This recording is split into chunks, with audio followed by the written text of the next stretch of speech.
قدیمی‌ها راست گفتن که اگه میخوای عزیز شی یا باید خیلی دور باشی یا توی گور باشی.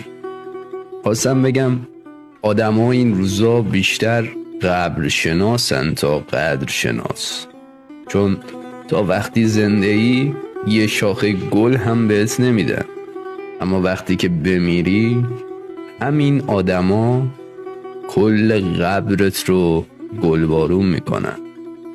اینجاست که شاعر میگه زنده را تا زنده است باید به فریادش رسید، ورنه بر سنگ مزارش آب پاشیدن چه سود. گر نپرسی حال من تا زنده ام، بعد مرگم اشک و نالیدن چه سود.